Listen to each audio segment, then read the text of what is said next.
Good morning, everyone. Thank you all for joining me. My name is Scott Macmillan. I'm the Managing Director of Invictus Energy Limited and CEO. We do have quite a few people registered, about 180, which is fantastic to see.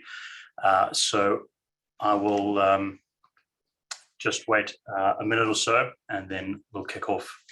But on the firstly, on the disclaimer, obviously this is fairly standard, so I'll leave you to read it in your own time. And onto the agenda. So firstly, I'll go through a recap of the most recent announcements that we made last week. Firstly, the farm-in option, and secondly, the drilling rig announcement. I'll then go through the investor presentation that we released earlier this morning, and there's a couple of bits of information in there that just provide some more color on the farm-in, and also what the company is planning to do in terms of the drilling campaign. And then we'll go through a Q&A at the end of this webinar. And we've already had some questions being sent in from shareholders over the last couple of days, but there's also a Q&A button on your Zoom application. So feel free to put any additional questions in there once we get to, or either during the presentation, and I'll answer them at the end. This webinar is being recorded, and so if you don't have time to sit through all of it, you can come back and we'll be releasing it on our YouTube channel, and that will be linked into our website a little bit later as well.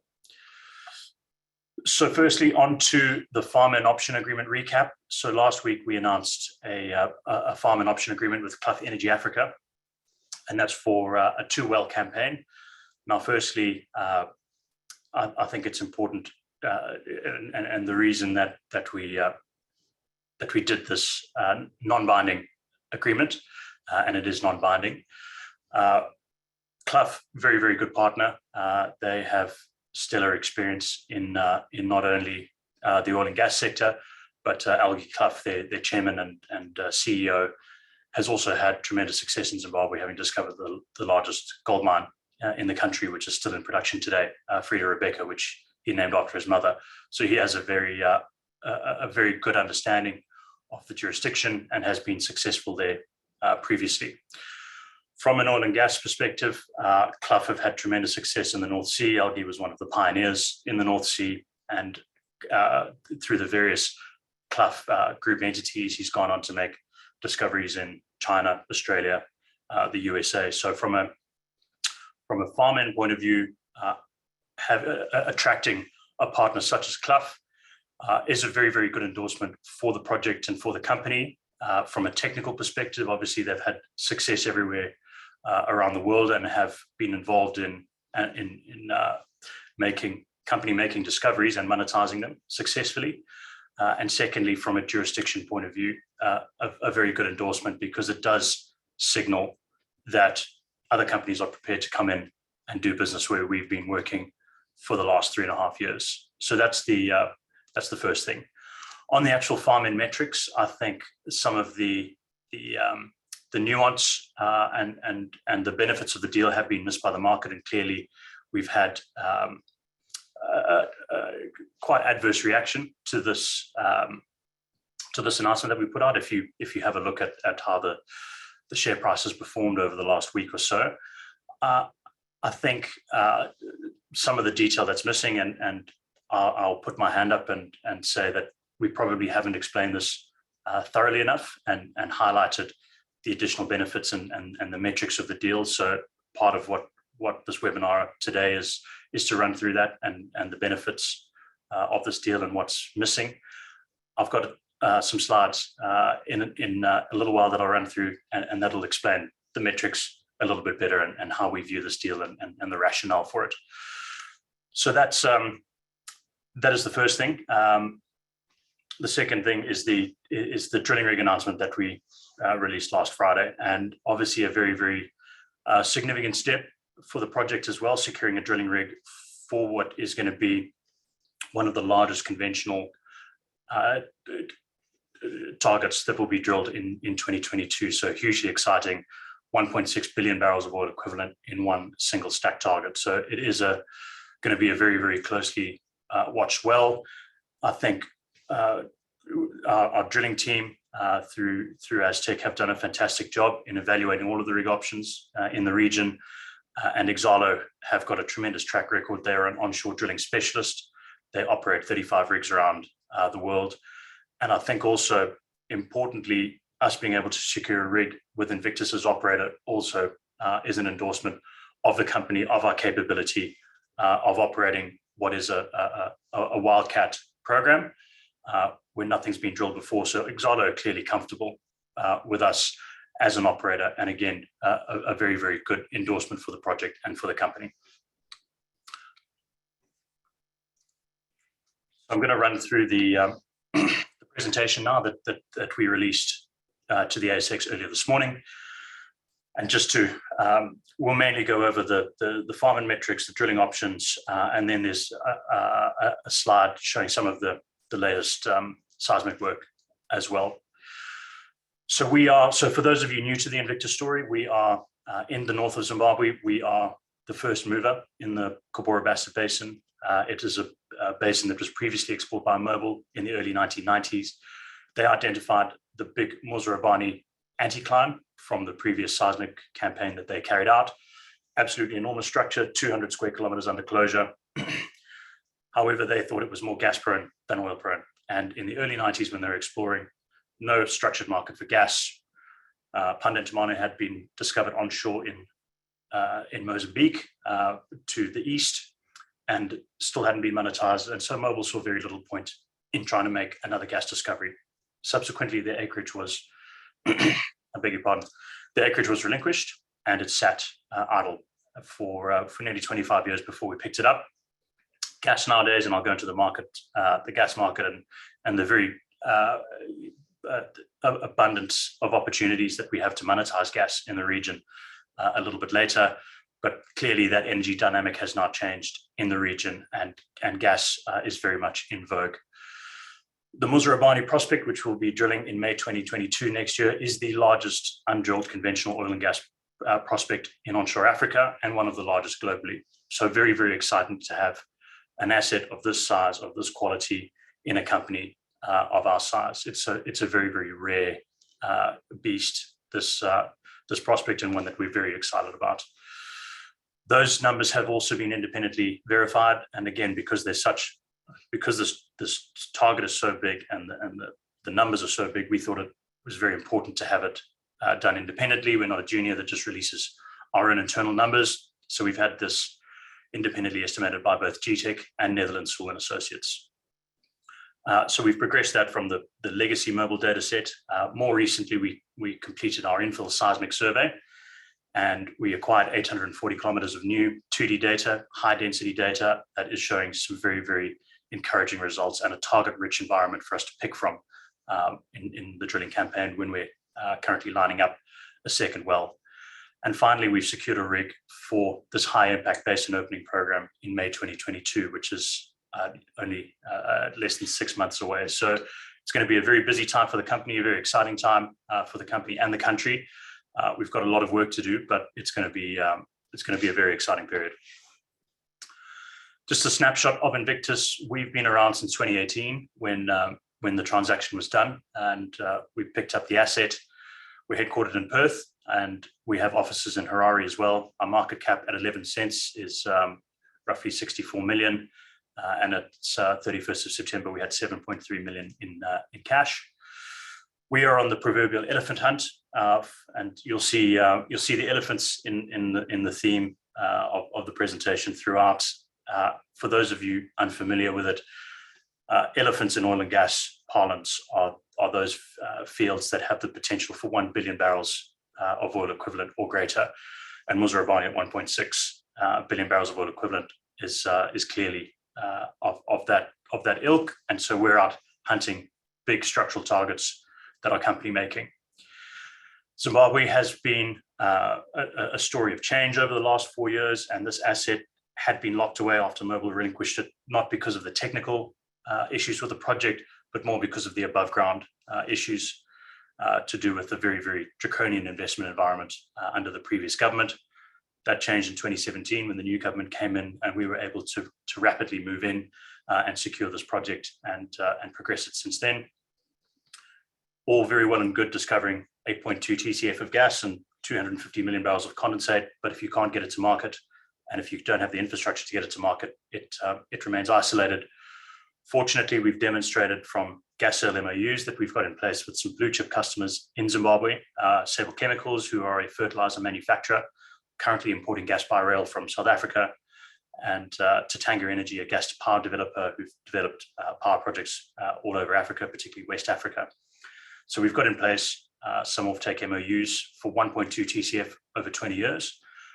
And more importantly, there's high quality infrastructure surrounding us to get it not only into the domestic market, but also into the very, very large regional market, particularly in South Africa. And I'll run through those marketing options a little bit later. Looking at, particularly, I think now with the energy dynamic change and the significant shortage in Southern Africa, we are in prime position from an asset size and location to supply the domestic and the wider regional market and really become an energy champion across the region.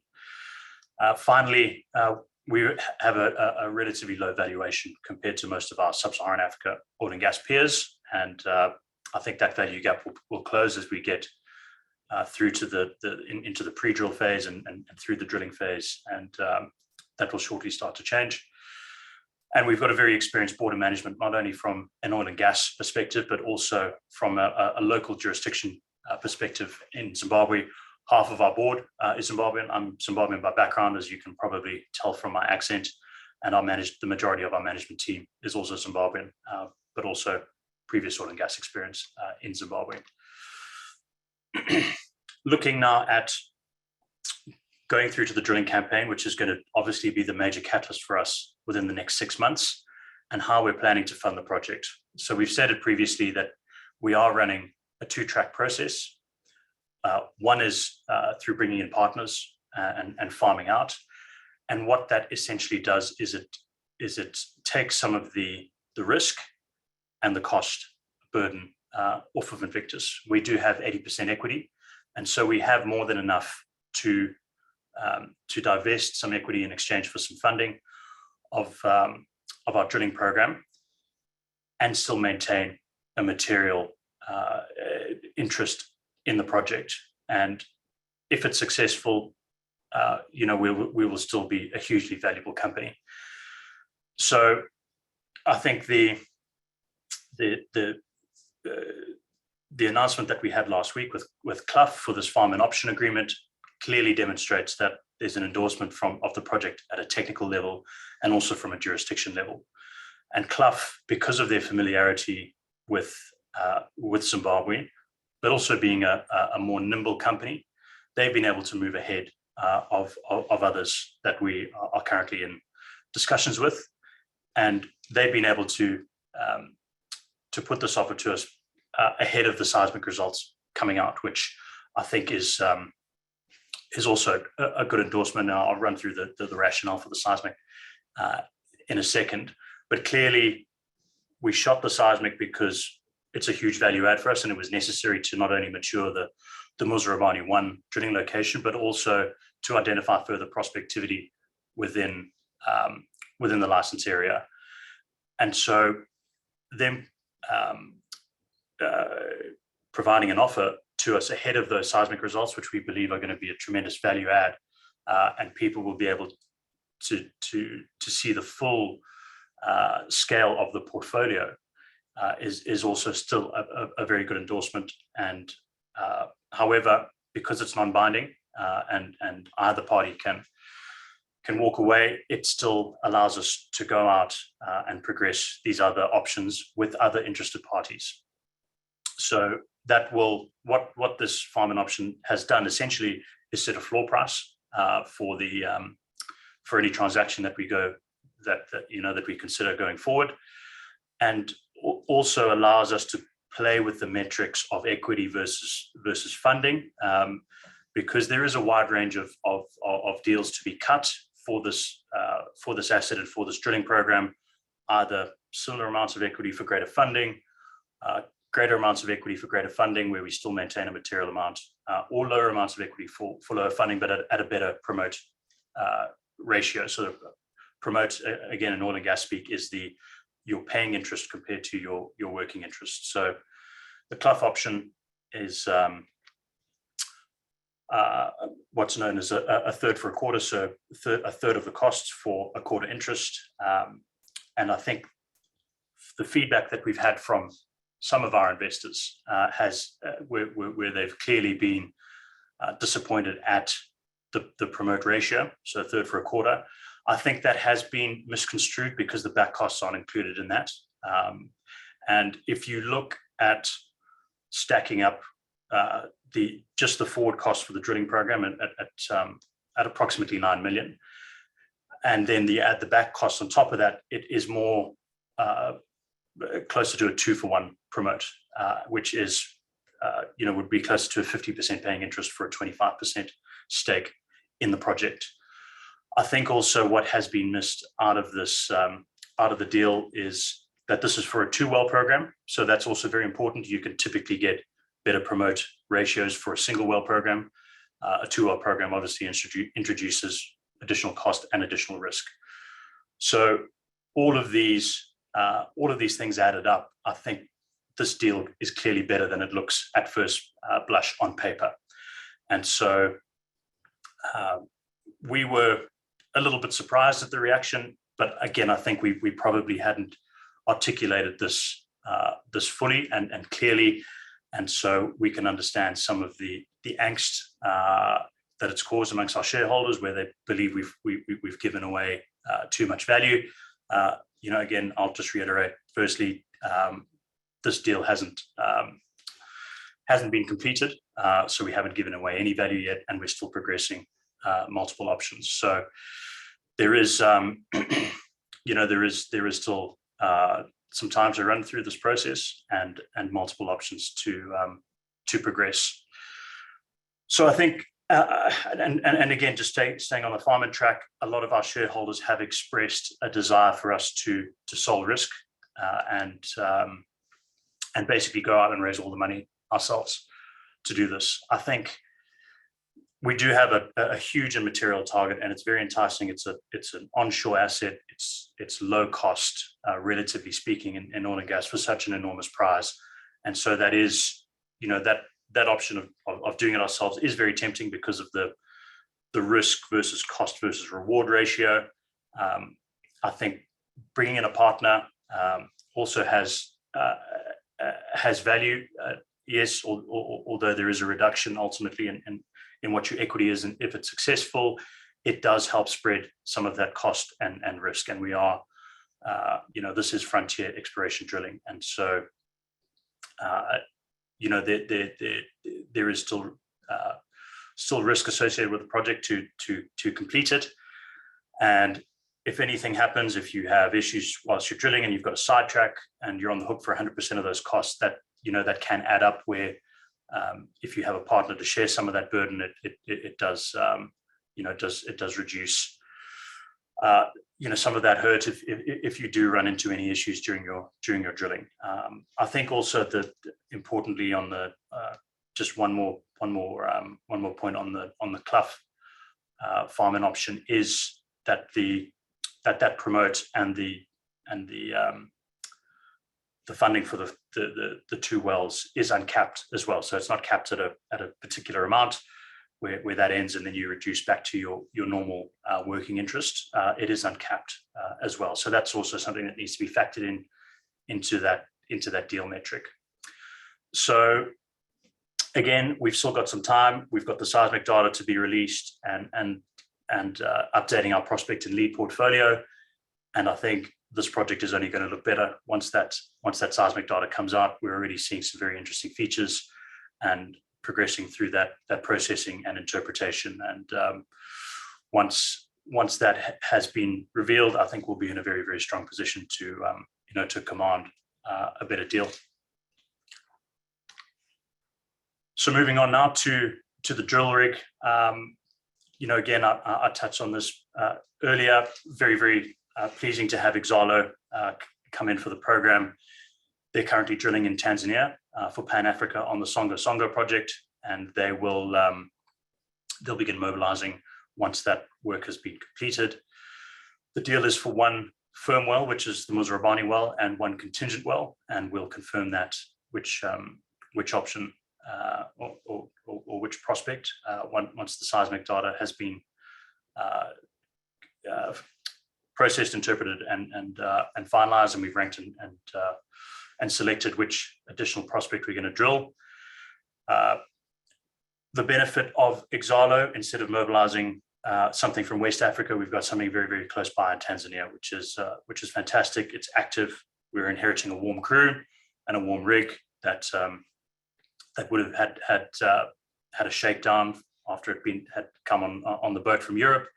So that is going to considerably speed up the time and reduce the number of issues that you have typically when rigs have been stacked for quite a long period, as they have over COVID, where there hasn't been a lot of drilling going on, and again, a very modest mobilization in terms of distance and cost compared to what you would ordinarily face from West Africa, having to float it around the coast and then drive it up from Beira. We're currently finalizing the services and long leads. We've already ordered some of the long leads, such as the tubulars and casing. And I think importantly for Exalo, they're clearly comfortable with us operating, and again, a great endorsement for us as a company. And Aztec have done a fantastic job in putting this drilling program together, and have really trimmed down the costs, been very clever with their design, and got some very good options for the mobilization. So we've ended up, from our estimates that we gave right at the start of the cost of the drilling program, those have been pretty close, and that's quite remarkable. Again, given what we've seen in the climate with increasing costs, and typically these things get more expensive as you get deeper into the detail, but they've done a really good job at really refining everything. Looking at Zimbabwe from a jurisdiction point of view, again, this hasn't been a traditional exploration and production heartland, and it's because of the draconian investment laws that were in place under the previous government. At the end of 2017, in the change of government, they did want to attract foreign investment back into the country, and went about dismantling the prohibitive investment environment that was in place. They amended the Indigenization and Empowerment Act, and now there's 100% foreign ownership of assets. Previously, that mandated a 51% government or local partner. So clearly a non-starter for a very capital and risk-intensive industry such as oil and gas. There's a guarantee of investor rights, 100% remittance of earnings. They've brought in other great reforms like special economic zones. These basically treat you like an independent state within the country, provide legal and fiscal stability, 5-year tax holidays, 15% tax rates from a corporate perspective, 0 capital gains tax, and importantly, offshore banking and transacting outside of the local financial system. So that safeguards you against local currency effects as well. And that, in operating on the continent, not just Zimbabwe, that's always a concern, because most of your costs are denominated in US dollars. And then finally, the government has stepped up further and brought in industry-specific agreements in for us, and signing the Petroleum Exploration Development and Production Agreement, which provides us with a clear pathway to development in the event of exploration success.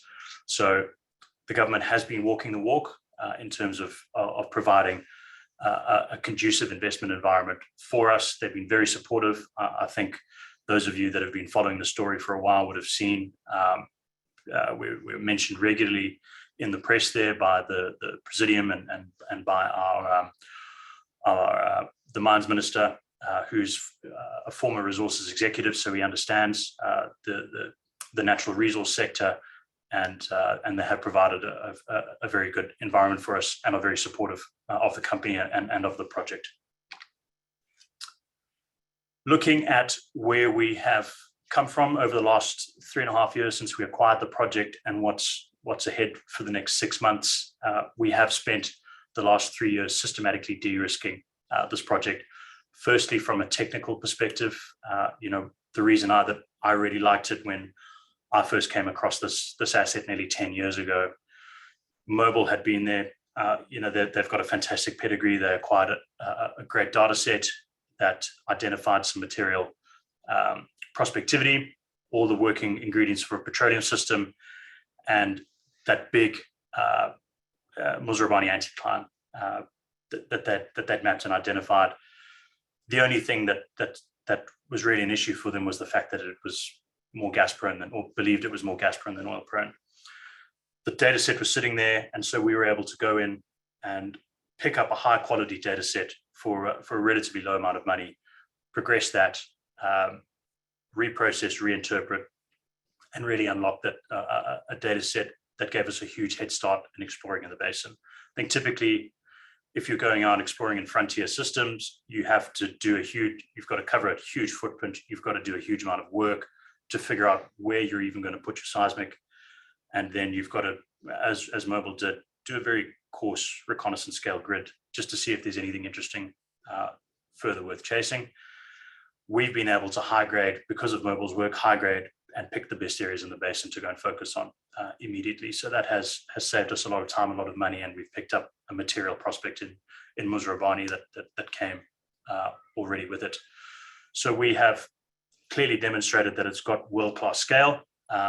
All the ingredients of the petroleum system are there, and now we've gone further and de-risked it by acquiring our own new seismic data set, which again is looking very, very encouraging, and we're really happy with what we're seeing. So that's on the technical side. On the commercial side, we've clearly demonstrated as well that there's a ready market for us, and we'll be able to rapidly monetize any discoveries that we make through entering into gas sale MOUs with Sable Chemicals and Tatanga Energy for up to 1.2 TCF over 20 years. So those two agreements and will make a fantastic domestic project that will be very, very profitable. Even if there's 4 TCF discovered, that 1.2 TCF alone will underpin a very, very good project and gives us a great head start.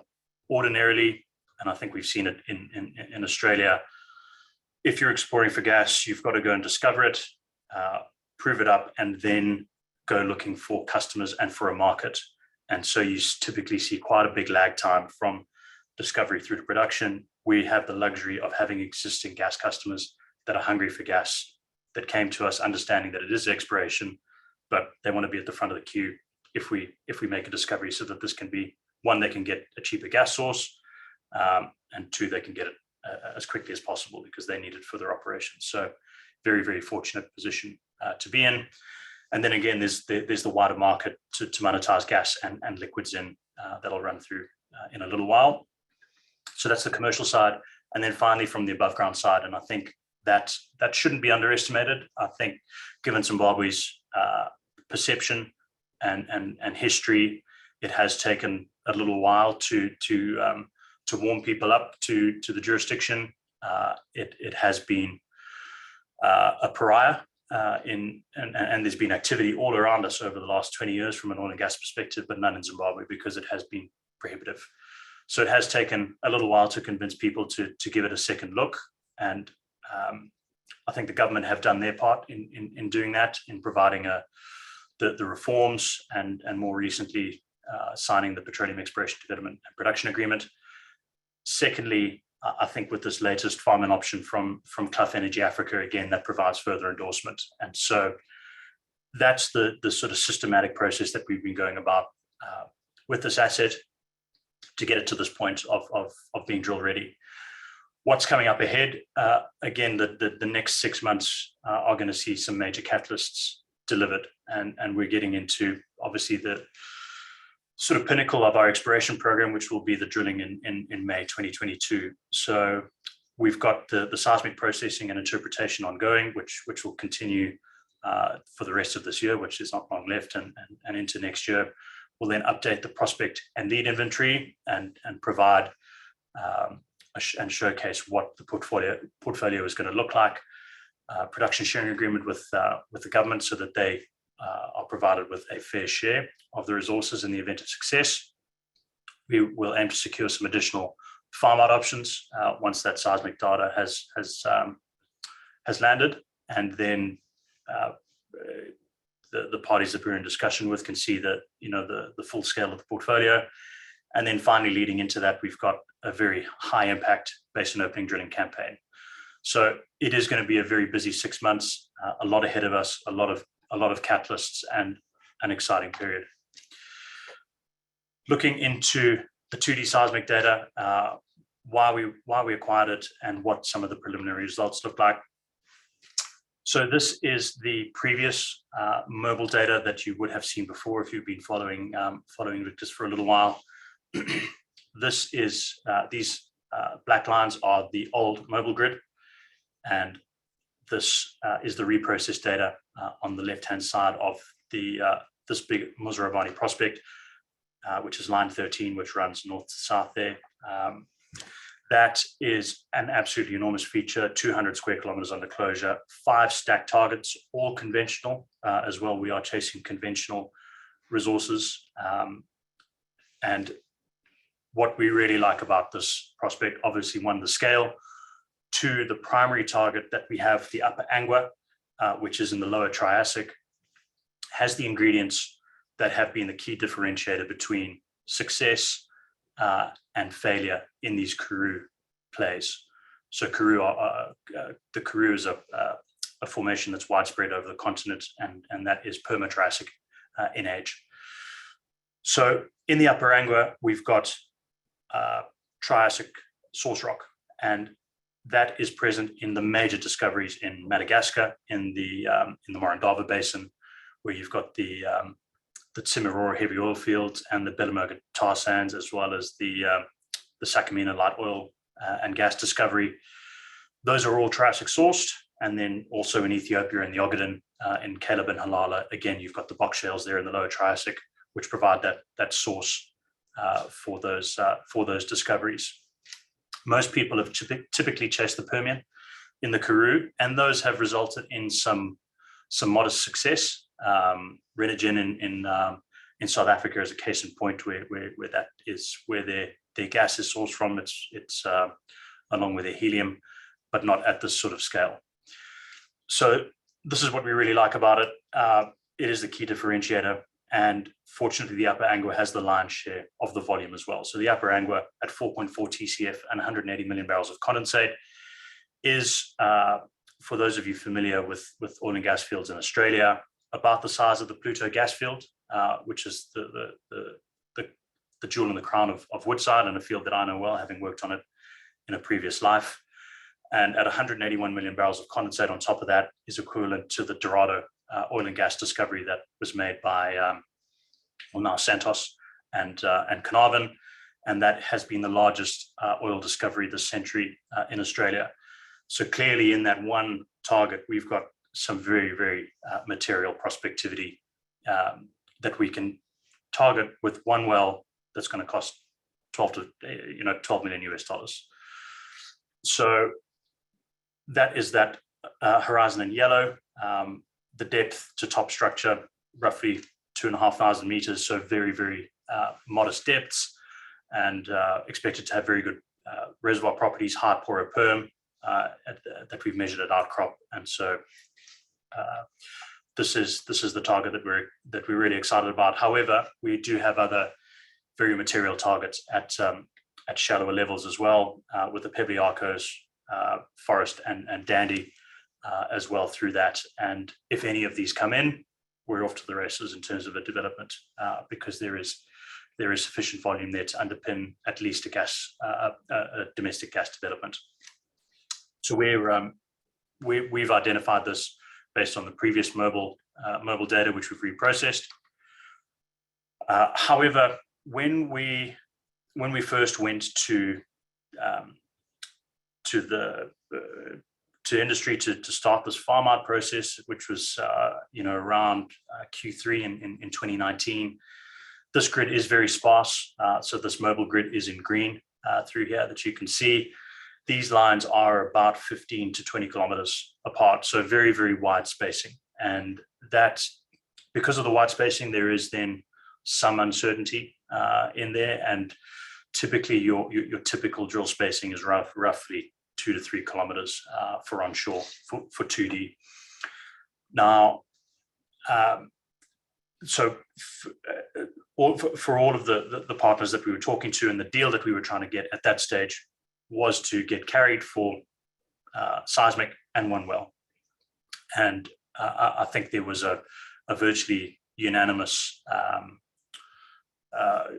view from all the parties that we were talking to that this would require further seismic. And so we've gone and done that, and we were able to do that off the back of a capital raise that we completed in March, which was very, very well supported, and we were very pleased with it.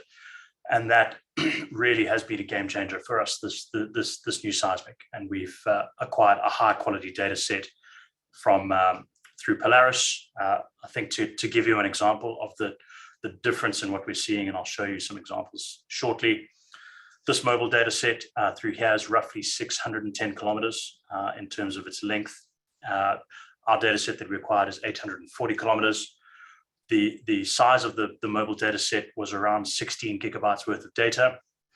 Our data set in here is now 4 terabytes worth of data. So it's about a 200-fold increase in the data density. So we're able to image the subsurface in a much more detailed manner, provides us with greater confidence. We can do a lot with the processing, which Earth Signal are undertaking now, and it does provide us with increased confidence in the prospect. The other reason that that's Muzarabani. The other reason that we acquired it was also to identify some additional prospectivity, and we're seeing evidence of that now in this new data. We did have some hints of it on the old mobile data set, but the grid was too sparse to really pin anything down, and they were what's known as one-line wonders, where you need a few lines to really get the geometry of the traps to make sure that they are actual proper traps and not something that doesn't seal off or close. So the area in between these mobile seismic lines is around about 200 square kilometers. Now, to give you an example of what sort of size prospects you can hide in between these lines, the White Sea gas field that I worked on and has been the largest onshore discovery in Australia in 40 years. That was a TCF, and the aerial extent of that was about 50 square kilometers. So you can hide, three or four Waitia size targets within these spaces in the seismic grid. So again, that's why we went out to shoot a more refined grid to mature some additional prospectivity and identify the true potential within the acreage. So this was a very successful campaign. Polaris did a fantastic job. We had 143,000 hours of LTI and incident-free operations, very well supported by the local community.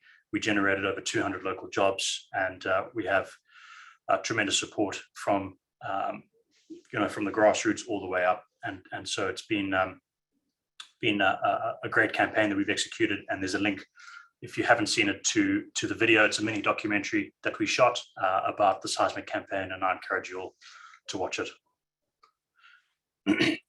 Now, going through some of the preliminary results that are coming through from the processes, we did release this in an announcement a few weeks ago. What is very encouraging is just what we're seeing in this data so far are these anomalous amplitudes in the shallower sections, which we think are roughly at the dandy level. Now we obviously haven't been interpreting this because we haven't got the final product yet, but just based on the time and having our eye on from the previous mobile survey, we've got a pretty good handle on where we think this is. So we've got some amplitude anomalies within that conform to structure. And what I mean by that is these breaks through here are the faults that run through the structure. And we can see that these bright amplitudes shut off at the faults, which indicate some, at least reasonable sealing capacity. And then they start to dim, down dip. And then it's repeated through these sections, and they do conform to the structure. We've got a very interesting amplitude anomaly against the space and margin fault through here. I think also you can clearly see the Muzrabani anticline through here, and at this deeper level down into the sort of Angwa section, it is less faulted and less broken up. The processing is ongoing, and we'll get some better definition in the deeper targets once that's been completed. Zooming in on some of these amplitude anomalies, what is really encouraging that we are seeing here are these potential flat spots. So you can see the seismic character flattens off through here and through here as well.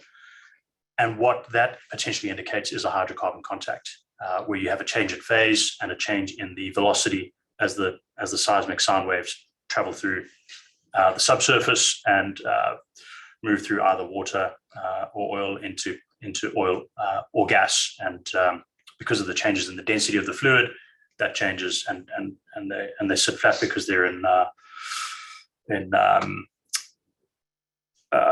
hydrostatic and at a contact, you get those flat spots. So very encouraging to see, and something that we're very excited about, and we're seeing this across the lines, and we think this is indicates some very, very exciting potential at the shallower level, and then some new data that is in this presentation. We are reprocessing the old mobile data set concurrently. So EarthSignal are reprocessing that mobile data set along with the new CB21 survey data, so that we've got a standardized processing product, and also datums and everything else. So they've had this data obviously for a little while longer than the Cabora Bassa 21 survey data. And so this processing is a little bit further along. But what we are seeing now, not only, so we're seeing this, the same amplitude features in the old mobile data. And I think that clearly the new data that we've shot has better definition, and that's why we went and shot it. But we're seeing a continuation of these amplitude features in this old data, and across. This is probably about 6-7 kilometers away from that previous line that I showed you. To the previous line is to the west of this. What is also now evident because of this additional processing that is uncovering some of the deeper potential now is beneath this Dandy formation, and now we're getting into the deeper targets at the sort of Pebbly Arco's upper Angwa level. And again, we're seeing these very interesting amplitude anomalies through here. Again, this is a fault coming through here, and that looks like some closure and a flat spot through there, and the same thing on the other side of this fault, where we're seeing some conformance to structure and some potential flat spots as well. So again, very, very good signs for the new survey and the new seismic data that is undergoing the processing at the moment, and we should see some additional prospectivity coming out of this new survey, and why we're really excited. So looking at all of this and looking ahead now to the next 6 months and where we sit as a company, we've secured first mover advantage, and I think with this new seismic, it's exhibiting significant scale and running room on success. So, if we're successful in one of the prospects, it's going to unlock a lot of others as well that we'll identify. We've got multiple offtake MOUs in place, so any discovery that we make will be able to monetize very rapidly. We're strategically positioned in a very energy-hungry Southern African market with great infrastructure to get it to customers. We've got a very supportive government providing a good environment for us, for our company and for the industry.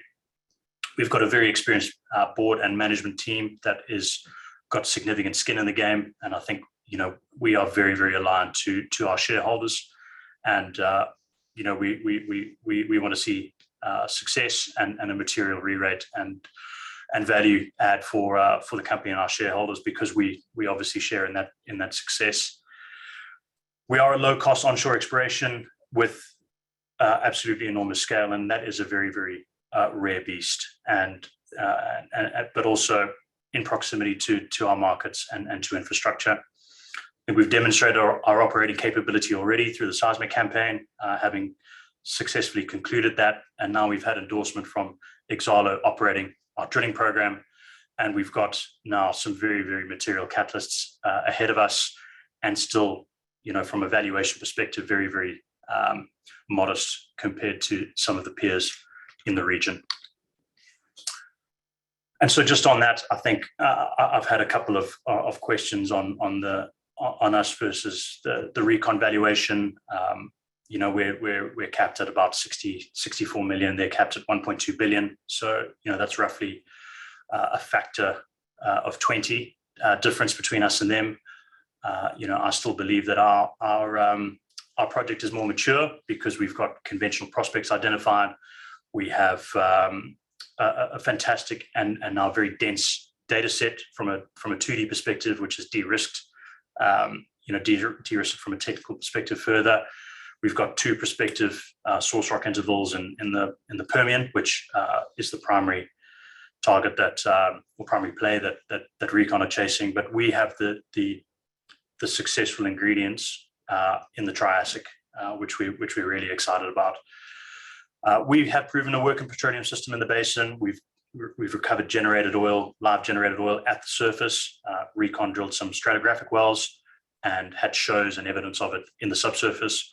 We can track our source rock where we've recovered that live oil at surface into the subsurface because we have that seismic data to track it, and we've got the outcrop that ties into the seismic, and we can track it into the heart of the basin where our license area sits. So we do have a working petroleum system. We've got identified conventional traps with enormous world scale potential, and so I think on balance,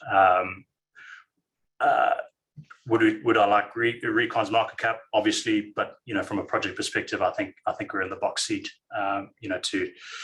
To really to deliver discoveries within the Cabora Bassa Basin, because we have evidence that all the ingredients are there, the traps are there, and now we've just got to go and drill it. And now it's in the geological gods' hands. We've de-risked it as far as we can, and now it needs a well to go and prove it up. So I think now looking ahead to where Invictus sits and following Recon's journey to a similar perspective, we currently sit roughly here. Recon worked off the back of an Aeromag survey and then went and drilled. We've got a better data set and some very, very great coverage in 2D seismic and obviously the prospectivity identified along with it. I think when the mania for oil and gas and high impact drilling really sets in this pre-drill phase, and Recon pre-results got to a market cap of a rough, just under $600 million, and off the first well and then off the second well, got to over $2.3 billion. So I think the success potential for us, if we do make a discovery, is absolutely enormous. Nevertheless, it is going to be, a very exciting journey over the next 6 months for shareholders in the lead up to that very, very big drilling event. I think, regardless of the ultimate results. So, I think from where we sit today, obviously there's been some angst generated because of the softening of the share price over the last week or so, but I think that will well and truly be behind us very, very shortly. So I'll move on to the Q&A now, and I've had some pre-questions come in, which I've tried to categorize into the different aspects. There's some additional Q&As that I can see that have come through now, and I'll get to those once I've run through these on the screen, and there'll probably be some double ups as well. So we have had quite a number of questions, and some of them have been similar. So if you don't see your exact wording of questions you've seen, please don't be offended. I will answer it because it has been asked in a slightly different manner. So firstly, on the seismic, when do you think you'll be able to release the results of the new seismic processing? So we'll have the first preliminary product very, very shortly. This data set, because it is very dense and the line spacing is very fine, we also shot it in a swath method, and we've got, so the physical lines are 1.7, roughly 1.7 kilometers apart, but because of the swath method that we used, where we were listening on a corresponding line, we've got some intermediate data as well, roughly spaced sort of 800 or 900 meters away. So we're actually processing this along with the old mobile data as a 3D grid, and we'll be able to do some. So that does take a little bit longer because you don't get the individual lines that are processed one at a time. You process everything together as one. So that takes a little more upfront work. But I think the product that we're going to get at the end of it is going to be fantastic, because we'll be able to time slice through it and unveil and really give people a sense of the scale of what the basin looks like, and what the prospectivity is at each individual horizon. And we do have multiple stacked targets within here, so that is going to be with us very shortly, and we'll work through that, and as soon as they're ready, we'll release them. So I can't give exact timing, but it'll be sometime in the new year. The second question is the location of the second well linked to the results you've seen from the new seismic? And also, could you provide some commentary around the decision-making so far behind both locations to be drilled? So firstly, on the location of the Muzrabani-1 well, we do have a rough idea where that's going to be, and this is a matter of fine-tuning with the new seismic data once that comes in. And because we've got 5 stacked targets, we really need to make sure that we're hitting each one of those horizons in the right spot. So it's quite a luxury, but we're going to make sure that we hit it in the optimal spot for Muzrabani. The second well, we've identified this play that we quite like, and it's a question now of choosing which one of those leads that are sort of leads at the moment, and we are hoping to mature into prospects that will then pick out of what we think there are going to be quite an abundance of them. So again, what this drilling campaign is aiming to do is test 2 different play types. So the basin, sort of the central fairway, and then somewhere towards the basin margin, which is a younger play. We don't think the sediment is in the center of the basin where the Muzrabani prospect is. So this is a completely different play, and again, that is exciting because it allows us to test 2 different play types. And so if one works, great. If both work, then even better. So that is the rationale behind choosing the second location. So we just need to mature that a little bit further. On to the next question, which is, I thought with the preliminary seismic data that more parties would have been interested. Again, we've only that data we've only received some snapshots of from the processes, so it hasn't been ready. But again, from all the parties that we were speaking to previously, and in the previous round of farm out talks, that they're coming back to the table now that the data is starting to come in, and as soon as that we've done our work and gone through the processing and interpretation, then that will they'll be able to go and then do their evaluations. Is there any mail in the new seismic, especially areas not covered by old seismic? I think I covered that in the previous question.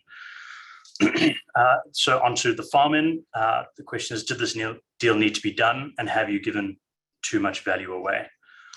So I think I touched on it. One, that no deal has been done. It is a non-binding farm-in option. So again, I think I've been through the rationale of the reasons behind it. In terms of giving too much value away, I think I've been through the metrics, and it is closer to a 2-for-1 promote than a quarter of a third. It's a 2-well campaign. So typically, that's a good result, a 2-for-1 promote for a 2-well campaign. It's uncapped as well. And so I think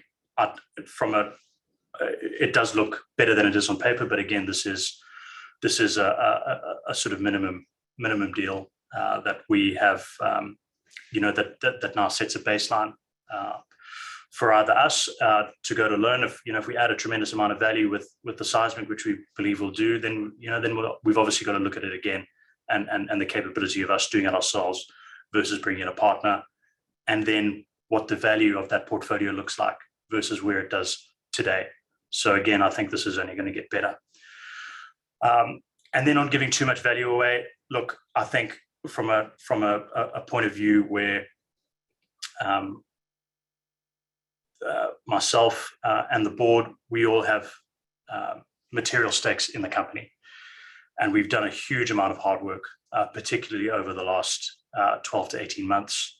I've been involved with this project for 10 years, and there's been a lot of bumps along the road, and we've got the company to this point on the verge of a very exciting period in drilling. And believe me, I'm not going to give away any value because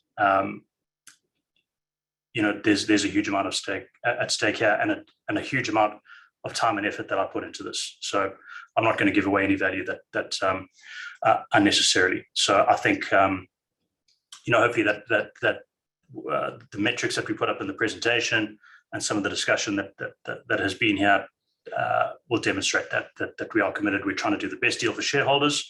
Nothing's been done yet, and we're progressing multiple options.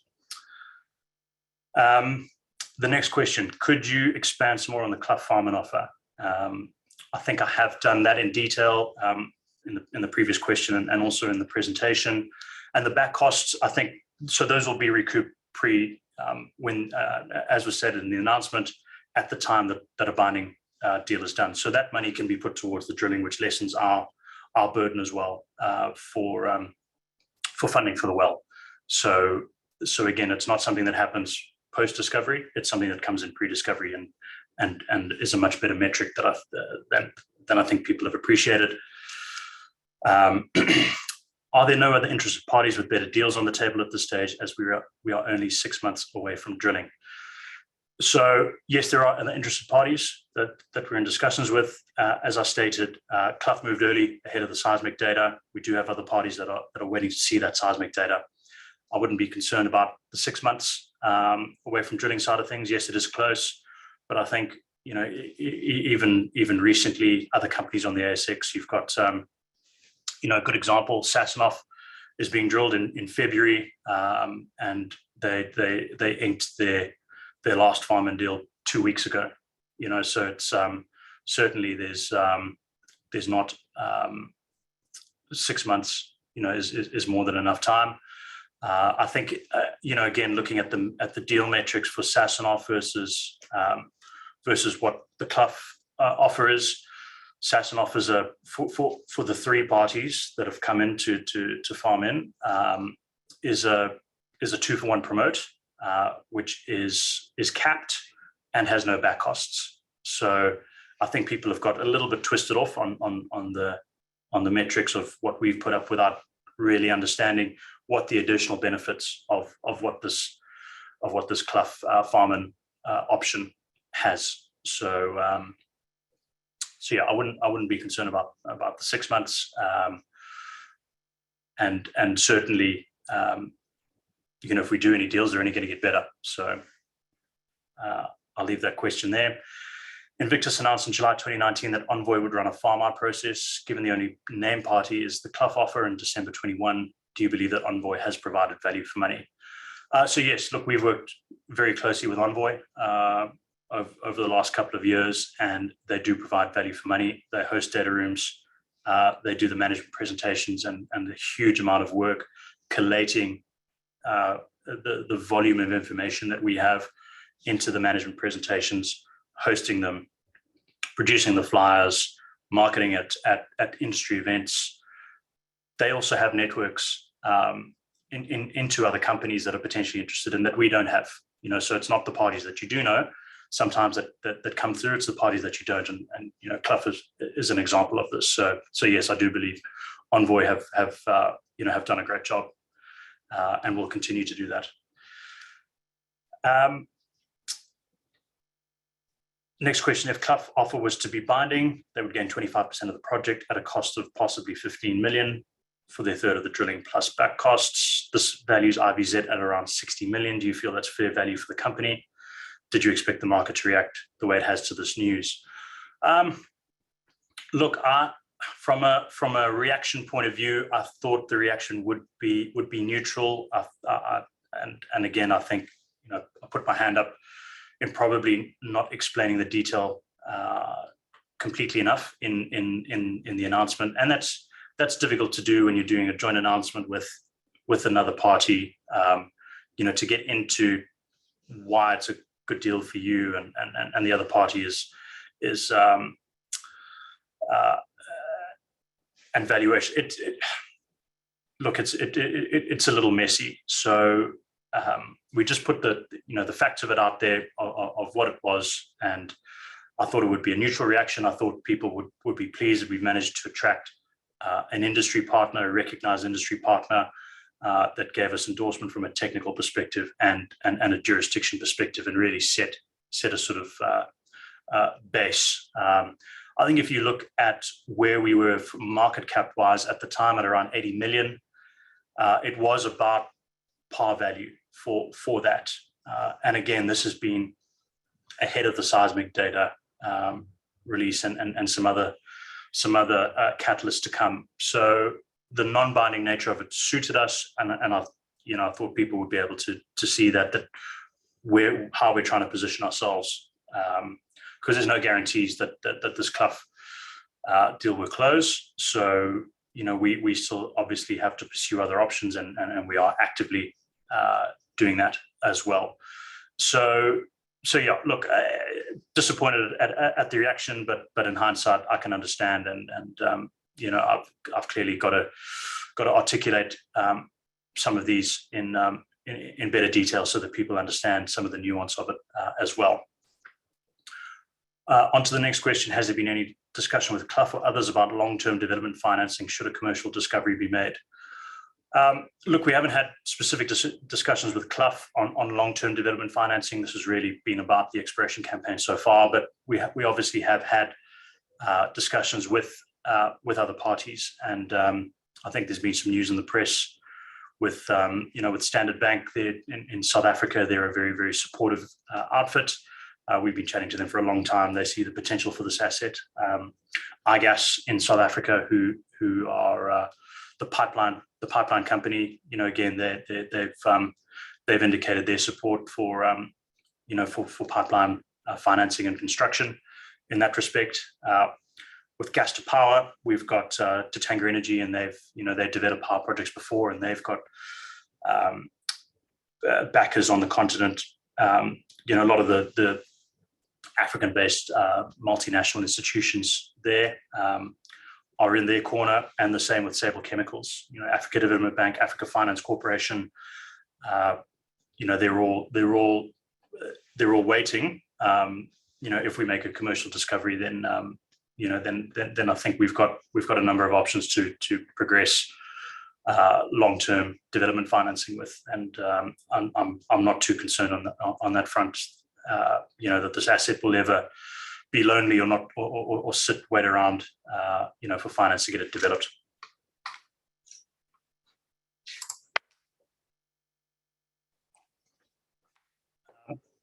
Beg your pardon. Self-funding. So we have had a lot of questions from shareholders on the self-funding route. I think we've articulated that, and look, for a junior company, it is for a 2-well program. It is some heavy lifting. If we can work through the metrics of what a farm out dilution at the asset level versus dilution at the topco level looks like, again, we've kept that option on the table, and we'd obviously want to do that at a higher share price if we're gonna solve risk. So again, with a farm out party, you do have to balance up the risk reward dilution at the equity level of the asset versus dilution at the topco, and there is there's no silver bullet, but I think a combination of those things is probably the best outcome for the company. Next question is farming or going alone. When do you expect we will need to raise capital, and do you expect to be able to raise at a higher rate than the current prices? I think we'd obviously, everyone wants to raise at a higher rate than your current price, and we've got a couple of catalysts to do that. So I think the seismic will be key in that respect, and we'll evaluate the options when we get to that point and we need to make those decisions. The next question is, there is some strong shareholder sentiment to support the company in going alone. Should we do so, will you open up options for existing investors to participate in a raise? Absolutely. I think we've got some very supportive investors and shareholders, and I think clearly from the interest today that we've had in the webinar, we've got some very engaged and involved shareholders, and that's fantastic for a company our size, and I'm very, very grateful that we've got such strong support. So yes, we will do some sort of offering for our retail shareholders so that they can participate in a raise for the drilling. The next topic is Zimbabwe. Have you run into any hesitation from prospective farm-in partners regarding the operating environment in Zimbabwe? If not, are there any other issues preventing farm-in offers that have either already come up or that you foresee in the future? So look, Zimbabwe has been a difficult jurisdiction. I think we have now proven that we can operate there successfully. I think that it's all well and good doing your desktop studies and seismic reprocessing and all of that, but we've now actually been on the ground. We've executed a pretty large seismic campaign by any standards. 840 kilometers is a big campaign. We've done that successfully, and had great support from government.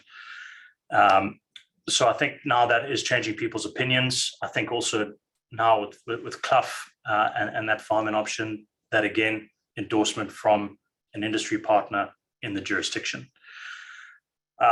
Further to that, we've had Polaris, Canadian contractor, come in, and execute their campaign absolutely flawlessly. Exalo did their, the rig provider came and did their country DD a few weeks ago in Zimbabwe, and their comment was that we've never had such a helpful company in Invictus, but two, such a pleasant experience going into a country, speaking to people. Everyone's friendly, everyone wants to help, everyone wants to see this project succeed, and they're really excited. So they begin to tell other people, and Exalo have worked elsewhere in Africa, and they've been very, very pleasantly surprised by Zimbabwe. So I think now that we have demonstrated we can operate, we've got a plan in, we've got a rig coming. I think that jurisdiction, also the petroleum agreements now, and having that framework in place, again, all of this de-risks it and provides people with more comfort. So I don't foresee that in the future preventing any farm-in offers. I think clearly there is the industry is still somewhat in a recovery mode from an exploration point of view, and some people simply will not play onshore. Doesn't matter where it is, whether it's Australia, whether it's Africa, US, Europe. Some people just will not play onshore. So it's not a Zimbabwe thing. It's more of an asset type sort of scenario. The next question is, suppose we start drilling May 2022 and find either gas or oil in a pleasant size with the first drill. How fast, roughly, lead time can we start selling the products? Not familiar with local infrastructure. So we do have very good local infrastructure. We've got a road that goes right into the basin and pretty much over the Muzarabani prospect. And I think our drill location now will be about 1 kilometer from that tarred road. So very, very civilized from a mobilization point of view. In terms of monetizing it, again, one of the great things with onshore is that you can phase your developments and scale up as quickly as the market allows you to. So you can do pilot schemes where you can, you've got small scale gas to power stuff that you can get off the shelf now in terms of generation. We can strip the condensate out and truck that to market so that we can get some cash flow in relatively quickly from a long-term well test. And so you're not looking at too long. If we test it and like it, we could get going really quickly. Again, that'll be pilot stage, and then we carry out with the appraisal drilling, which will take a bit longer because it is such a big target. But you can immediately plan your first phase development from a domestic perspective to Sable and to Tango, and then get going on the wider regional play if we do discover a very large volume of gas. In an oil scenario, again, that's easy to monetize, and early sale pilot schemes where you truck it off to market is something that can be done relatively quickly. Share price and investor relations. Can you provide some commentary around the stock share price sell-off in recent days, noting investors were expecting an active and value accretive period based on recent communication from management? I think I touched on this earlier. Again, disappointed with the reaction in the announcements. Hopefully that's been clarified and given people some more comfort. I think people were spooked at the deal metrics on paper. I think also just while going back to a point that I've missed on the deal metrics, I think people are hung up on the value of what it costs to chase or to drill something versus what the value of the asset is. And the reason for farming out is to reduce your cost and your risk exposure in a drilling program. Now, to give you another example, Broadwater, offshore South Africa, Total operated. Broadwater prospect was roughly 5 or 6 TCF and a few 100 million barrels of condensate, so similar size to Muzarabani.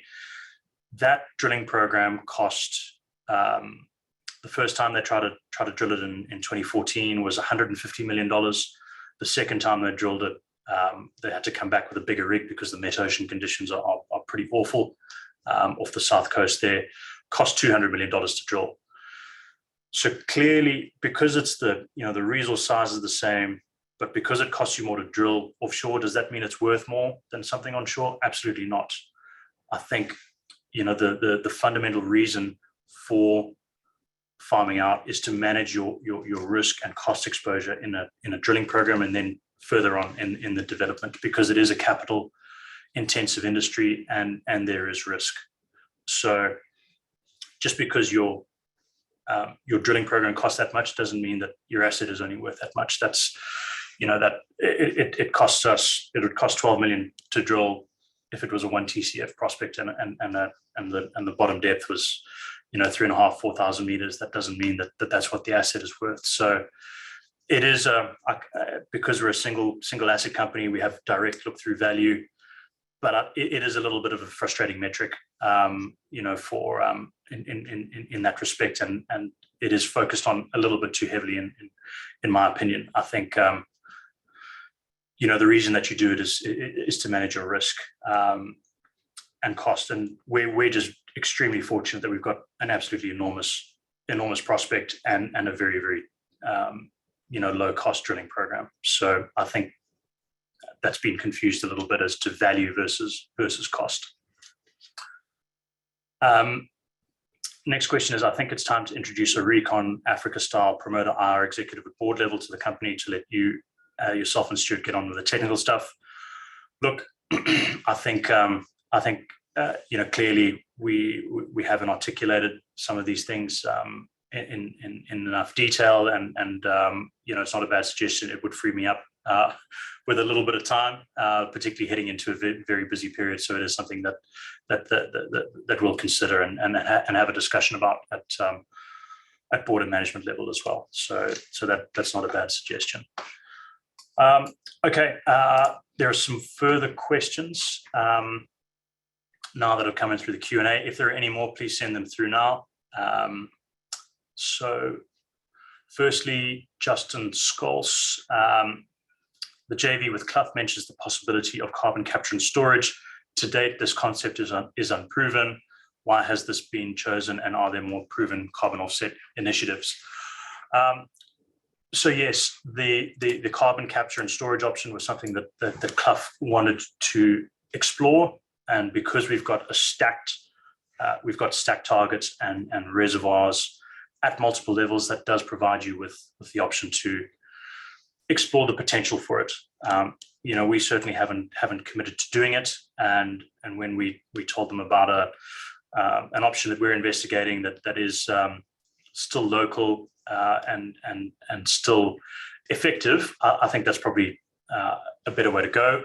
Carbon capture and storage, as you said, unproven, enormously expensive, and very difficult. I think if a company like Chevron can't execute it at scale, I don't think Invictus should be doing it.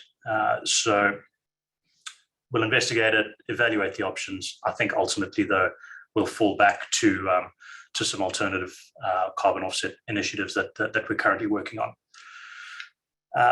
The next question is, are you considering still listing on AIM? If yes, would it be new shares or from existing stock, and when would that be planned for? If no, why?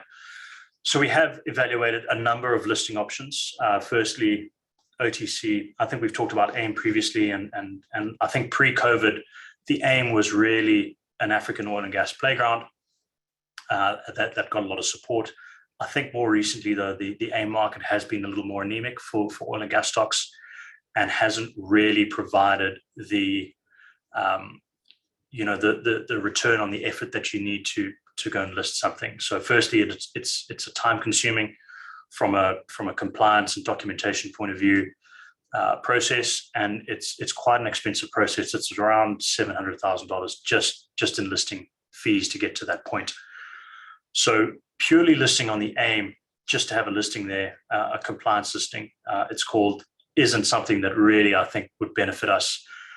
And we'd only go and do it if we were planning to raise money along with it. And I think in this environment with COVID, the lack of ability to sort of travel there and really go and see and meet the prospective investors, coupled with the anemic performance in the AIM, sort of steered us away from the AIM over the last 12 months or so.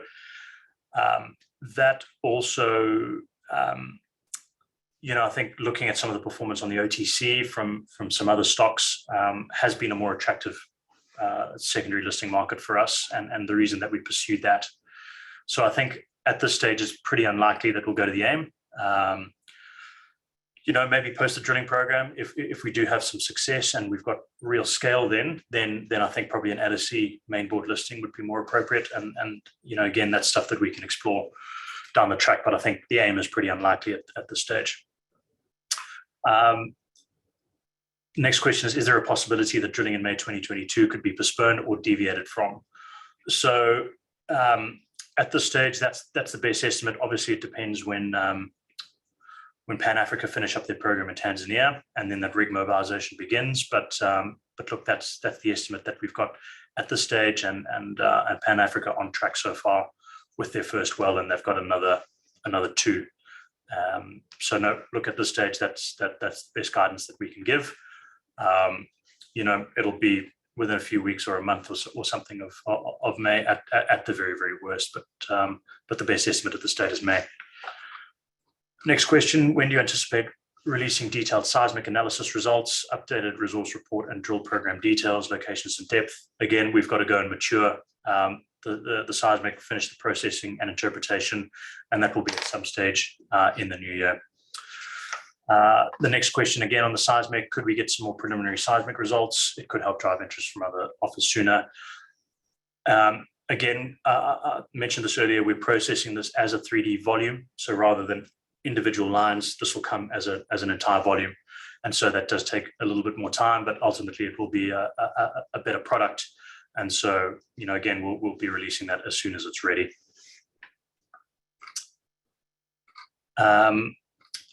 This one, next one is, would Clough consider a consultancy or equity option as opposed to a farm-in option? As the Clough investment looks like a poor scale deal. I think I've addressed that now. A rights issue may be better received from the market. Talking to fellow investors, is that in consideration? So yes, I think if we're going to go down that route of funding some of the drilling then yes, we will open it up for either a rights issue or a share purchase plan for our retail holders. Seismic results, I've been through that. That'll be sometime in the new year. Could you expand a little on the significant investor interests you received from the US and how you expect the OTC QB listing to benefit the company in the coming months? So we have had a lot of inquiries from investors in North America wanting to access Invictus shares. I think, again, this is off the back of Recon success, and they really see us as a tremendously undervalued company compared to our asset quality and scale.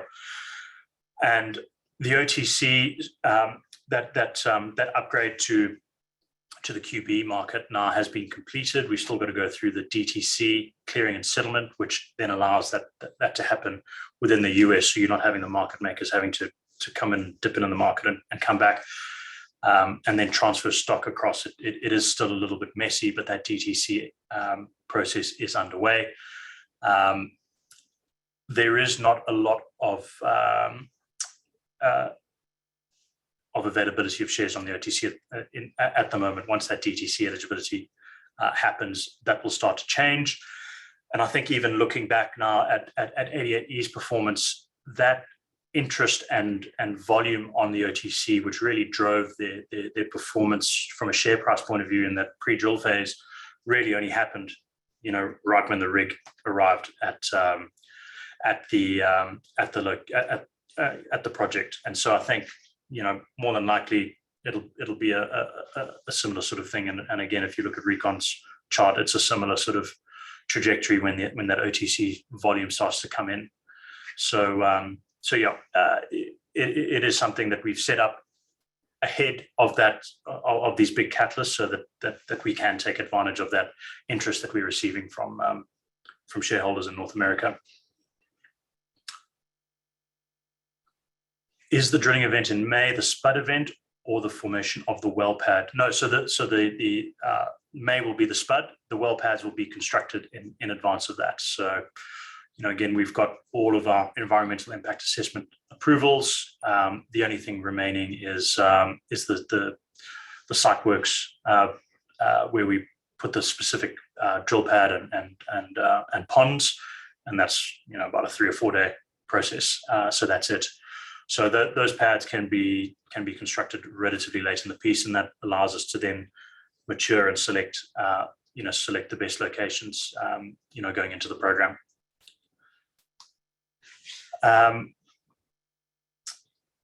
So another question on the self-funding versus the Clough deal. For such a great economic reward when finding gas oil, Clough should fund at least 50% or twice the current funding. 66% to earn 25% of the project. Please, let's go alone and fund the drilling with a material capital raise and let us investors involved in this raise. No problem, we will raise the amount. Well, that's good to hear, and glad that we have such supportive shareholders. I think sometimes that is a little bit tricky to sell to shareholders to go to them, but clearly we have the support. I think I've explained the Clough metrics where it is more of a 2-for-1 promote, and it's for 2 wells, and it's uncapped. So I think it's a far better deal than it appears on paper. And again, we are maturing and progressing other options as well. So, and we're still keeping our options open for the self-determination route as well. So we're trying to maximize the value of the asset with the seismic data and some other catalysts that we've got coming, and then we'll be able to make the best decision and create the best value for shareholders, and we'll see ultimately what that looks like.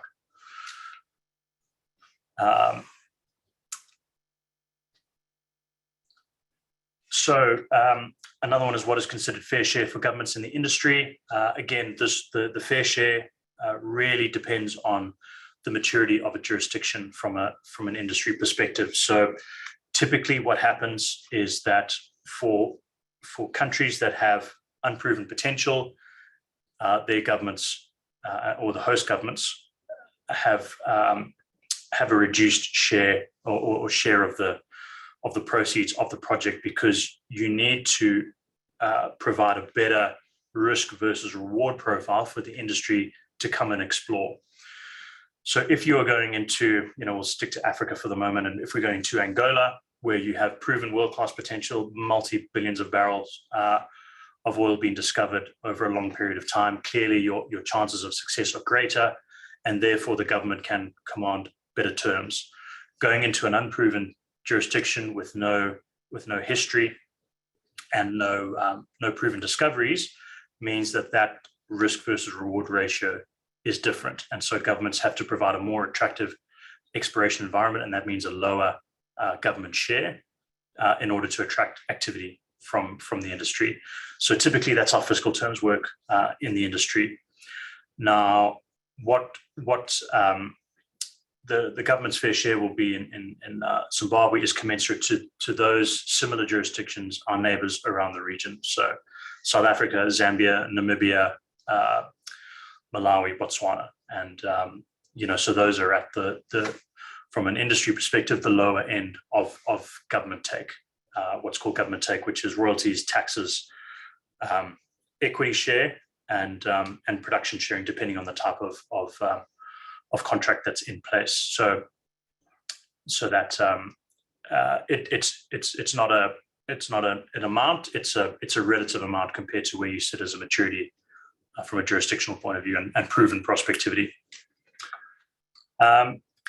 Another one is, are you happy that all the environmental and other approvals are in place for the drilling? Recon have had some challenges on water well approvals, etc., due to lack of government departments knowing what approvals the company needed. Is the local Zim government departments all aware of the approvals needed? So yes, we have all of our approvals, our environmental impact assessment done. The only one that will have to get done is just our local civil works for where we're constructing the pad, and that's a pretty straightforward process. We did the same thing for the seismic camp, where we were setting up. So we've got all our approvals for seismic and drilling, apart from this very, very procedural one. That's it. Next question: have you learned any more about Lead A through CB21? So yes, we have learned some more about Lead A. I think that was classified as a lead previously, so it doesn't have that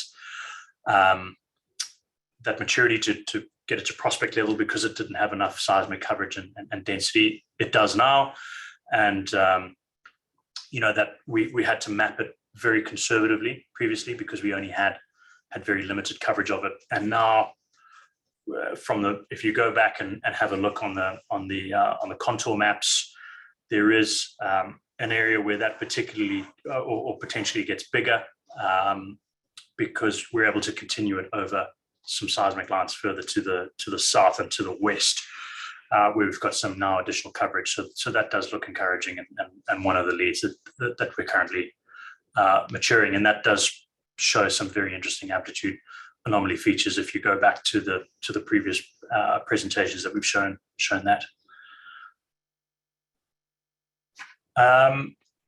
Anonymous, the board costs 400,000 per year. This is a significant amount for an exploration company in the early stages. What has been done to pull the administration costs down? Look, I think Invictus, from a corporate and G&A perspective, we are one of the more nimble companies going around. From a board perspective, we've got a small team. We've got a small management team. We don't have hangers on, and so I think to have the quality of people involved in Stuart Lake, in Joe Matizwa, I'm not going to give myself a rap, but you do need an MD and CEO. I think that the company and shareholders are getting very good value for money, and I think clearly we have considerably improved the value of the company over the last 12 months, and that should be recognized as well.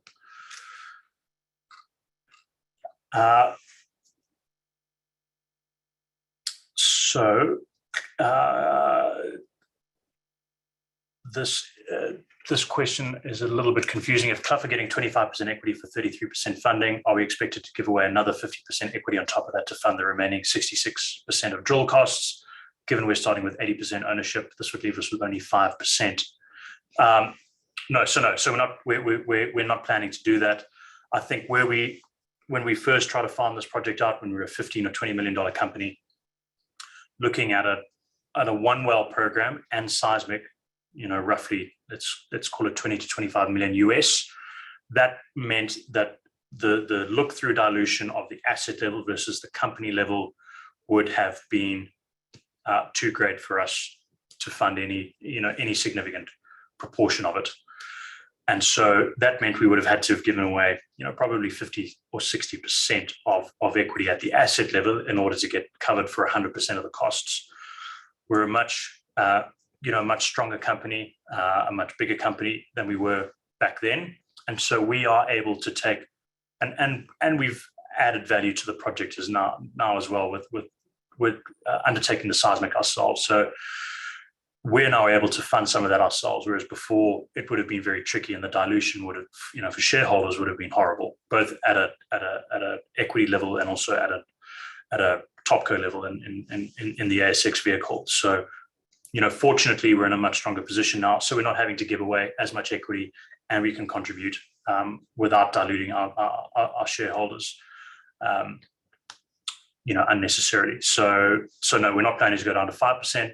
We're planning to maintain a material amount of equity in the project. So, somewhere around, any hard to give specifics because we're still waiting for some others. But I think it'll be unlikely that we dip under the majority ownership. We'll put it that way. Carbon capture and storage. I think I've answered that previously. A two-part question. Do you see any significant movement in the oil and gas price prior to the May drilling program that is currently planned? As carbon offsets become more relevant, do you then, more prevalent, do you see higher or lower recovery price point? Look, I think if I could predict the oil price, I'd spend my time as a commodity trader rather than trying to find it. It's a very difficult game. But I think structurally the macro setting for oil and gas is very, very strong going forward. My views are that we are entering into a supply constrained environment. I think that there's not as much spare capacity as OPEC would have everyone believe. I think in the US people have been very restrained from ramping up activity, and the US output hasn't recovered to where it was, and activity hasn't recovered to where it was. That's a combination of management teams hedging their production over the last year, which meant they haven't actually enjoyed the price rise as much as people would think. And two, shareholders have been punishing them for picking up activity and not focusing on generating free cash flow. So that has resulted in constrained activity in the onshore US. I think also on the demand side, we're already at pre-COVID levels of consumption before normal air travel's resumed, before lockdown has fully ended and economic activity has recovered in parts of the world. So I think we're going to see increasing oil and gas consumption, and so it puts, I think, the macro environment for oil and gas is very, very strong over the next few years, and I think it, in a good case for oil prices, but might potentially be some unpleasant oil price shocks on the high side because of it. So look, May, 6 months is not a long way away. I don't think there's going to be anything material from an oil and gas perspective, and obviously we've got still in some COVID panic, with different variants and that side of things. So it's hard to predict where it's going to be, but at the moment in the mid 70s, that's a very, very healthy level. And even with Omicron, dropped down to below 70 in the Strategic Petroleum Reserve Sale and coordinated between the US and other countries, and it really didn't make a huge amount of difference. So I think oil is in for a good period, and in a strong place. And between now and May, I don't see any. It'll probably bounce around as all commodity prices do, but I don't think there are any material risks on the downside.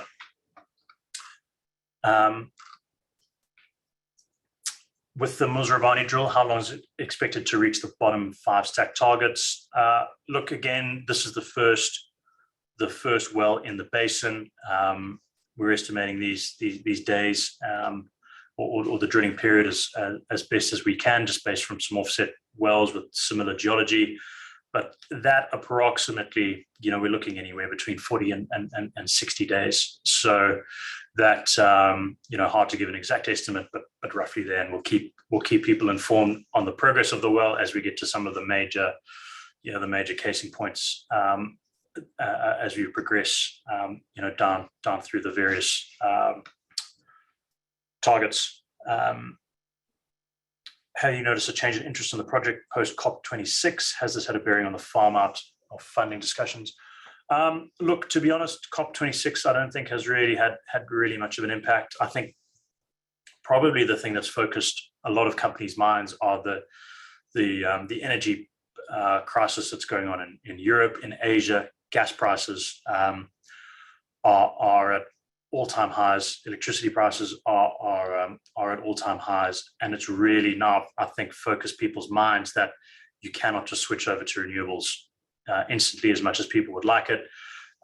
If you go on my Twitter handle, there's an excellent response to some of the inquiries that were made into the US shale industry and pricing.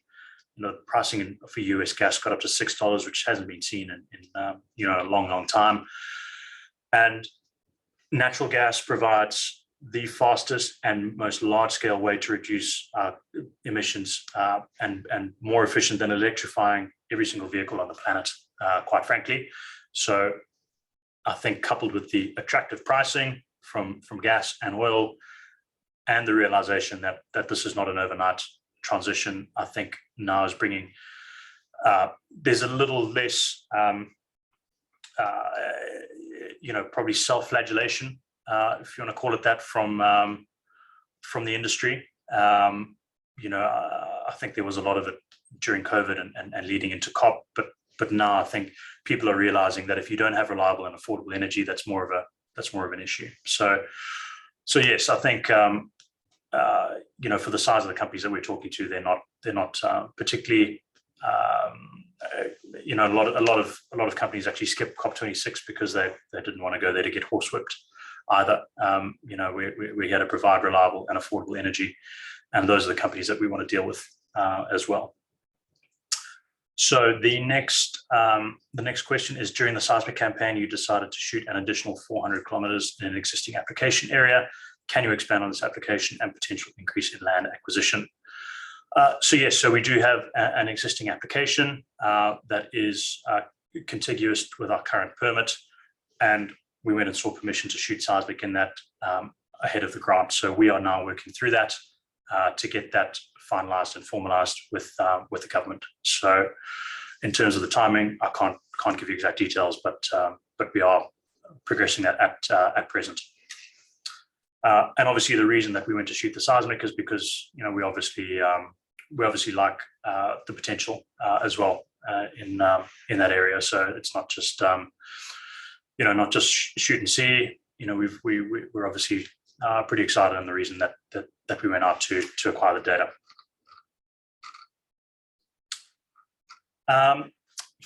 Wholesale gas prices in Zimbabwe and South Africa in USD per MMBTU, please. The wholesale gas, I can't speak to Zimbabwe, and we've got pricing in our agreements with Sable and Tatanga. Those are confidential, and I can't get into those, unfortunately. In South Africa, the wholesale gas price is around, depending on volume, obviously, anywhere between $8 and $10 per MMBTU. So you're looking at very attractive premium pricing, and now I think you're going to start getting LNG link pricing because of the shortage of gas from the dwindling Pandentamane onshore supply, which is South Africa's now sole gas supply in the country, and that comes off plateau in 2023, and there's no line of sight of further supply. So again, the reason that we are looking at the South African gas market with great interest, because the estimated deficit there is around about 1 billion cubic feet per day by 2030, but obviously that starts at a lower number much earlier. So we see the opportunity to provide low-cost, long-term gas into South Africa and really take advantage of a very deep gas market there with existing customers, and infrastructure. So that's why we really like the South African market from a wider regional option.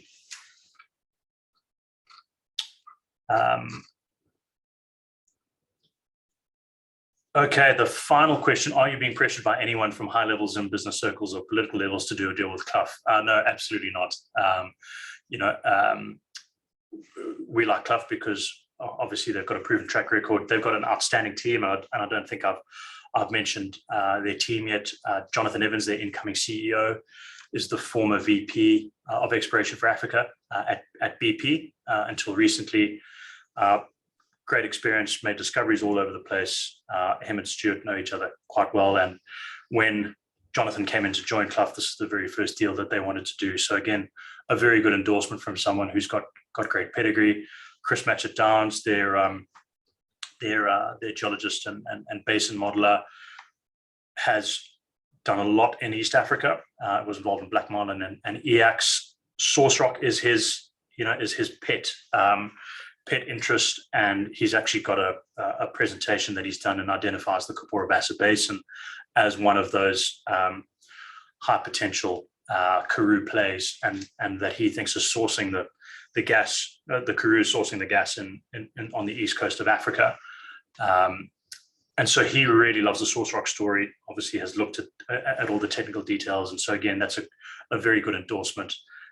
And then finally, Mike Bilbo, who's involved with them as well, been involved with the Clough Group and making discoveries all over the place. And then Algie, finally, a very, very well respected and highly regarded man in the industry, but also understands Zimbabwe from a jurisdictional perspective, and that provides great endorsement. So no, this is, as I said, like-minded companies, and someone that we can really work with well, and absolutely no pressure to do to partner with them. This is something that is organic and is mutual. So no. Okay, that's it from a Q&A perspective. There are some further slides at the back here, but I think I've been through through the energy situation in previous presentations and other webinars, and you can see those videos are available on our website, and you can go and listen to that aspect of it. I think I've spent we've been here a long time, and apologies for taking such a long time, but we do have some very engaged and interested shareholders, and very grateful for your support, and obviously an interest in the company, in what's going to be a very, very exciting period ahead of us. We are drilling one of the largest conventional targets globally in 6 months' time, and it's going to be a very, very exciting period for the company.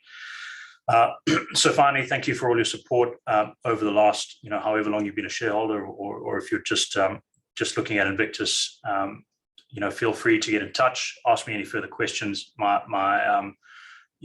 email is always open.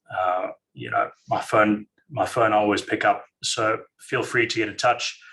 And finally, as we head in towards the end of the year, wishing you and yours a very Merry Christmas and a very prosperous 2022, and going to be a very exciting period for the company, and look forward to a lot of material catalysts and events in over the next 6 months, and what could be a company changing and a country changing project. So with that, thank you.